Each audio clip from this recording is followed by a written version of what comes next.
ಪ್ರಿಯ ವೀಕ್ಷಕರೇ ನಮಸ್ಕಾರ. ನಾನು ನಿಮ್ ತಿಳುವಳಿಕೆಗೆ ಒಂದು ಮಾತು ತಗೊಂಡ್ ಬರ್ಬೇಕು ಅಂತ ಇಷ್ಟಪಡ್ತಾ ಇದ್ದೀನಿ. ನಾನು ಯಾಸಿನ್ ನಗರ್ HBR ಅಲ್ಲಿ ಸ್ಟೇ ಮಾಡ್ತಾ ಇದ್ದೀನಿ. ಅಲ್ಲಿ ಬಂದ್ಬಿಟ್ಟು ಒಂದು ಹುಡುಗಿ ಅವ್ರ ಅತ್ತಿಗೆ ಮನೆಯಲ್ಲಿ ಕೆಲಸ ಮಾಡ್ಕೊಂಡು ಮನೆ ಕೆಲಸ ಮಾಡ್ಕೊಂಡಿದ್ಲು, ಅವ್ರ ಅಪ್ಪ ಅವ್ರ ಅಕ್ಕ ಮನೆಯಲ್ಲಿ. ಅವಳು ದಿನ ನಮ್ಮ ಮಗನ ಹಿಂದೆ ಮನೆಗೆ ಬರೋದು ಹೋಗೋದು ಈ ತರ ಎಲ್ಲ ಸ್ಟಾರ್ಟ್ ಮಾಡ್ಕೊಂಡಿದ್ಲು. ಆಮೇಲೆ ನಮ್ಮ ಮಗನ ಜೊತೆಲಿ ಅವಳ ಅಫೇರ್ ಸ್ಟಾರ್ಟ್ ಆಯ್ತು. ಆಮೇಲೆ ಅದು ಮದುವೆಗೆ ತಲುಪಿತು. ಅವನ ಜೊತೆಲಿ ಅಫೇರ್ ಮಾಡ್ಕೊಂಡು ಮದ್ವೆ ಮಾಡಿಕೊಡಿ, ನನ್ನ ಅಪ್ಪನ್ಗೆ 4 ಹೆಂಡತಿ, ಹರಿಹರಿಯಾರಲ್ಲಿ ನಮ್ಮ ತಂದೆ ಇದ್ದಾರೆ.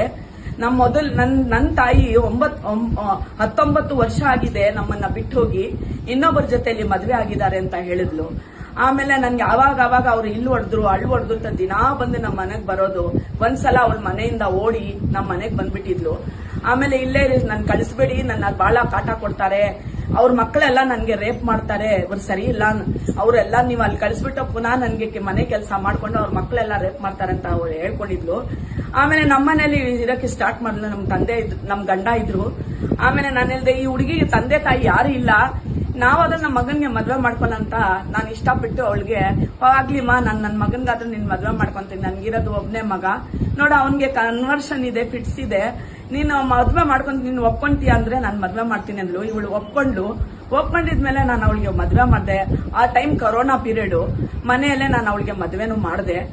ಇವಾಗ ಹುಡುಗಿ ಏನ್ ಮಾಡಿದಲ್ಲ, ಸ್ವಲ್ಪ ದಿನದಿಂದ ಇನ್ಸ್ಟಾಗ್ರಾಮ್ ಅಲ್ಲೆಲ್ಲ ಹುಡುಗರದ್ದು ಫೋಟೋ, ಹುಡುಗರ ಜೊತೆಲಿ ಮಾತಾಡೋದು, ಹುಡುಗರಿಗೆ ಬೇರೆ ವಸ್ತುಗಳು ಫೋಟೋಗಳೆಲ್ಲ ತೋರಿಸೋದು, ಈ ರೀತಿ ಎಲ್ಲ ಮಾಡ್ಕೊಂಡಿದ್ಲು. ನಾನು ಎಷ್ಟೋ ಸಲ ಅವಳಿಗೆ ಬುದ್ಧಿ ಹೇಳ್ದೆ, ಬೇಡಮ್ಮ ಈ ರೀತಿ ಎಲ್ಲ ಮಾಡಬಾರ್ದು, ನಿನ್ಗೆ 3 ವಯಸ್ಸು ಮಗು ಇದೆ, ಅವನ್ ಜೀವನ ನೀನ್ ನೋಡ್ಬೇಕು, ಒಂದ್ಸಲ ನೀನ್ ತಪ್ಪು ಮಾಡಿದ್ಯಾ, ಮತ್ತೆ ಮಾಡಕ್ ಹೋಗ್ಬೇಡ ಅಂದೆ. ಆದ್ರೂ ಇನ್ನೊಬ್ಬೊಂದು ಹುಡುಗನ ಜೊತೆಲಿ ಅವರು ಏನ್ ಮಾಡಿದಾಳೆ, ಅವ್ರ ಅಮ್ಮ ಮನೆಗೆ 19 ವರ್ಷ ಆಗಿದ್ ಬಿಟ್ಟಿದ್ದ ಅಮ್ಮನ ಮನೆಗೆ ಹೋಗ್ಬಿಟ್ಟಿದ್ದಾಳೆ. ಅವ್ರ ಅಮ್ಮ ಹೆಸರು ಬಂದ್ಬಿಟ್ಟು ಆಲಿಯಾ. ಅವ್ರ ಮನೆಗೆ ಹೋಗಿದ್ದಾಳೆ. ಆ ಮಗುನ ಬಿಟ್ಬಿಟ್ಟು ನಮ್ಮ ಮನೇಲಿ ಹೋಗ್ಬಿಟ್ಲು. ಆಮೇಲೆ ನಾನೇನ್ ಮಾಡ್ದೆ, ಕಾಡ್ಗೋನಹಳ್ಳಿ ಪೊಲೀಸ್ ಸ್ಟೇಷನ್ ಅಲ್ಲಿ FIR ಬರ್ದೆ, ನಮ್ಮ ಮನೆಯಿಂದ ಮಿಸ್ಸಿಂಗ್ ಆಗಿದ್ದಾಳೆ ಅಂತ. ಆಮೇಲೆ ನನ್ಗೆ ಗೊತ್ತಿಲ್ಲ ಯಾವಾಗ ಅವಳು ಬಂದು ಪೊಲೀಸ್ ಸ್ಟೇಷನ್ಗೆ ಅವಳು ನಾನ್ ಮಿಸ್ ಇಲ್ಲ, ನಮ್ಮ ತಾಯಿ ಮನೇಲಿ ಇದ್ದೀನಿ ಅಂತ ಪೊಲೀಸ್ ಸ್ಟೇಷನ್ಗೆ ಹೇಳಿದಾಳೆ. ನನ್ಗೆ ಪೊಲೀಸರು ಫೋನ್ ಮಾಡಿಲ್ಲ, ನನ್ಗೆ ಏನೋ ಗೊತ್ತೇ ಆಗಿಲ್ಲ ಅವಳು ಯಾವಾಗ ಆ ತರ ಕೊಟ್ಟಿದ್ದಾಳೆ ಅಂತ. ಒಬ್ಬ ಲಾಯರ್ ಜೊತೆಲಿ ಬಂದಿದ್ದಾಳೆ. ಫಸ್ಟ್ ಅವ್ರ ತಾಯಿ ಮನೆಗೆ ಹೋಗಿ ಒಂದು ಹುಡುಗನ ಜೊತೆಲಿ ಕರ್ಕೊಂಡು ಹೋಗಿ ಆ ವಿಡಿಯೋನ ನಾನು ಹಾಕ್ತೀನಿ. ಆ ಹುಡುಗನ ಜೊತೆಲಿ ಹೋಗಿ ಅವ್ರ ತಾಯಿಗೆ ಹೇಳಿದಾಳೆ ನನ್ಗೆ ಮದ್ವೆ ಮಾಡಿ ಅಂತ.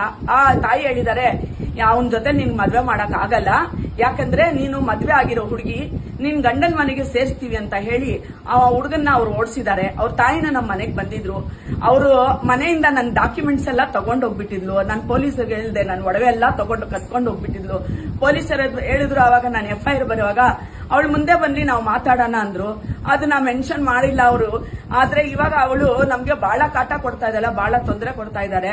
ಅವ್ರ ತಾಯಿ ಮನೆಯಿಂದನೂ ಅವಳು ಸಹ ಒಡವೆ ಎಲ್ಲ ಕತ್ಕೊಂಡು, ಅವ್ರ ತಾಯಿ ಬಂದಿದ್ರು, ಒಡವೆ ಎಲ್ಲ ಕತ್ಕೊಂಡು ಒಂದು ಲಾಯರ್ ಜೊತೆಲಿ ಹೋಗ್ಬಿಟ್ಟಿದ್ದಾಳೆ, ಕ್ರಿಮಿನಲ್ ಲಾಯರ್ ಜೊತೆಲಿ.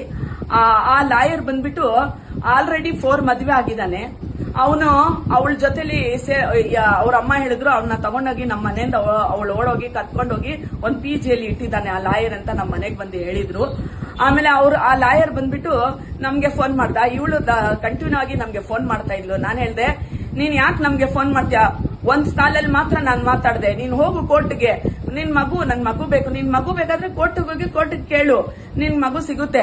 ನಾವ್ ಯಾವ ಧೈರ್ಯದಿಂದ ಇವಳಿಗೆ ಮಗು ಕೊಡೋಣ, ಬಳಿ ಬರೇ ಹುಡುಗರು ಶೋಕ್ ಇವಳಿಗೆ, ಹುಡುಗರೆಲ್ಲ ಜೊತೆಯಲ್ಲೆಲ್ಲ ಓಡಾಡ್ತಾಳೆ ಇವಳು, ಹುಡುಗರಿಗೆಲ್ಲ ಇನ್ಸ್ಟಾಗ್ರಾಮ್ ಅಲ್ಲಿ ಮಾತಾಡ್ತಾ ಇದ್ದಾಳೆ.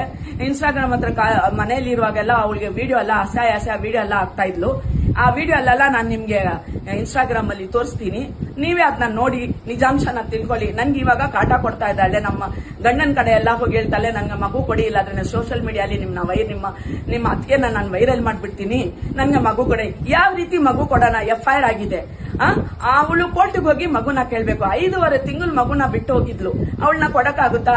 ನೀವ್ ಹೇಳಿ, ನ್ಯಾಯ ಹೇಳಿ, ನೀವು ಹೆಂಗ್ ಕೊಡಕ್ಕಾಗುತ್ತಾ? ಚಿಕ್ಕ ಮಗುನ ಅವಳಿಗೆ ಓಡುವಾಗ ಗೊತ್ತಾಗಿಲ್ವಾ ಅವಳಿಗೆ ಮಗುನ ಬಿಟ್ಟು ಹೋಗ್ಬಾರ್ದು ಅಂತ? 5.5 ತಿಂಗಳು ನಾನು ಆ ಮಗುನ ಸಾಕಿದ್ದೀನಿ, ಹೆಂಗ್ ಕೊಡಕ್ಕಾಗುತ್ತೆ ಹೇಳಿ ನೀವು? ನನ್ ಜಾಗದಲ್ಲಿ ನೀವಿದ್ರೆ ಕೊಟ್ಬಿಡ್ತಾ ಇದ್ರಾ? ಈ ರೀತಿ ನನ್ಗೆ ಕಷ್ಟ ಕೊಡ್ತದಲ್ಲ. ಆ ಎಳೆ ಮಗು ನನ್ನ ನೋಡ್ಕೊಂಡು ಮನೇಲಿ ಇದ್ದಿದ್ದೀನಿ. ಅವ್ರ ತಾಯಿ ಬಂದಿದ್ದಾರೆ, 1 ವಾರದಿಂದ ಅವ್ರ ತಾಯಿ ಬರ್ತಾ ಇದ್ದಾರೆ. ನನ್ ಮನೆ ಡಾಕ್ಯುಮೆಂಟ್ಸ್ ಎಲ್ಲ ತಗೊಂಡೋಗಿದ್ದ ಅವ್ರ ತಾಯಿ ತಂದು ನನ್ ಕೊಟ್ಬಿಟ್ರು. ನೋಡಮ್ಮ, ನಿಮ್ ಮನೆ ಡಾಕ್ಯುಮೆಂಟ್ಸ್ ತಗೊಂಡ್ ಬಂದಿದ್ದಾಳೆ, ಆ ಲಾಯರ್ ಜೊತೆ ಅವಳು ಓಡೋಗಿದ್ದಾಳೆ ಅಂತ. ಏನ್ ಮಾಡಕ್ಕಾಗುತ್ತೆ ಇಂತ ಹೆಣ್ಮಕ್ಳು ಇದ್ರೆ ಹೇಳಿ? ಒಬ್ಬಳು ಮನೆಯಲ್ಲಿ ಕೆಲಸ ಮಾಡ್ಕೊಂಡು ಬಿದ್ದಿದ್ದೆ ಅವಳು, ಅವಳಿಗೆ ನನ್ನ ಜೀವನ ಕೊಟ್ಟಿದ್ದು ಶಿಕ್ಷಣ ಆಯ್ತು. ಹೇಳಿ ನೀವು ಹೇಳಿ. ನನ್ಗೆ ಎಷ್ಟು ಕಷ್ಟ ಕೊಡ್ತಾ ಇದ್ದಲೆ, ಕಾಟ ಕೊಡ್ತಾ ಇದ್ದಲೆ. ನನ್ಗೆ ಬಿಲ್ಡಿಂಗ್ ಬೇಕು, ನೀನ್ ಕೊಡ್ಬೇಕು, ನನ್ ಮಗು ಕೊಡ್ಬೇಕು, ಈ ರೀತಿ ನನ್ಗೆ ಫೋನ್ ಎಲ್ಲ ಮಾಡಿ ನನ್ಗೆ ಚಿತ್ರಾಂಶ ಮಾಡ್ತಾ ಇದ್ದಾಳೆ. ನಾನು ಏನ್ ಮಾಡ್ಬೇಕು ಅಂತ ನೀವ್ ಹೇಳಿ. ನಾನು ಎಲ್ಲಾ ಫೋಟೋ ಇವತ್ತು ಅವಳದು ಹಾಕ್ತೀನಿ. ನಾನು ಇನ್ಸ್ಟಾಗ್ರಾಮ್ ಅಲ್ಲಿ ನೀವು ನೋಡಿ ತೀರ್ಮಾನ ತಗೊಳ್ಳಿ. I want public support. See this is the thing. ಈ ಹೆಣ್ಮಕ್ಳನ್ನ ಯಾರು ಗತಿ ಇಲ್ಲ ಅಂತ ನಾವು ಕರ್ಕೊಂಡು ಬಂದು ಅವ್ರಿಗೆ ಜೀವನ ಕೊಟ್ಟರು ತಪ್ಪು. ಅವ್ರ ತಂದೆಗೂ ಹೇಳಿ ನಾನು ಮದ್ವೆ ಮಾಡಿದೆ. ಅವ್ರ ತಂದೆಗೆ ಮದ್ವೆ ಮಾಡಿದ ದಿವಸ ಅವ್ರ ತಂದೆಗೆ ಹೇಳ್ದೆ. ಯಾರ ಮನೇಲಿ ಅವಳಿಗೆ ಅತ್ತೆ ಮನೇಲಿ ಕೆಲಸ ಮಾಡ್ಕೊಂಡಿದ್ಲ ಅವಳಿಗೂ ನಾನು ಹೇಳ್ದೆ, ನೋಡಮ್ಮ ಈ ಹುಡುಗಿ ಜೊತೆಲಿ ಈ ಹುಡುಗಿನ್ಗೆ ನನ್ನ ಮಗನ್ಗೆ ಮದ್ವೆ ಮಾಡ್ತೀನಿ. ನಿಮ್ಗೆ ಅವರು ಹೇಳಿದ್ರು ನಿಮ್ಗೆ ಬಹಳ ದೊಡ್ಡ ಮನ್ಸು, ನೀವ್ ಈ ರೀತಿಯಲ್ಲಿ ಮದ್ವೆ ಮಾಡಿದೇನಂತೆ. ಯಾರಿಗೆ ಹೇಳಿದ್ರು ನನ್ ಇವ್ರು ರೆಪ್ ಮಾಡ್ಬಿಟ್ರು, ಅವ್ರು ರೆಪ್ ಮಾಡ್ಬಿಟ್ಟು ಕತೆ ಹೇಳ್ಕೊಂಡು ತಿರ್ತಾಳೆ. ಅವಳ ಫೋಟೋ ಎಲ್ಲ ನಾನು ಹಾಕ್ತೀನಿ, ಇದು ನನ್ನ ಫೋಟೋ ಎಲ್ಲ ಅಂತಾಳೆ. ನೀವೇ ನೋಡಿ ಇನ್ಸ್ಟಾಗ್ರಾಮ್ ಅಲ್ಲಿ ಮಾಡಿರೋ ಫೋಟೋಗಳೆಲ್ಲ ನಾನು ಇವಾಗ ಹಾಕ್ತೀನಿ.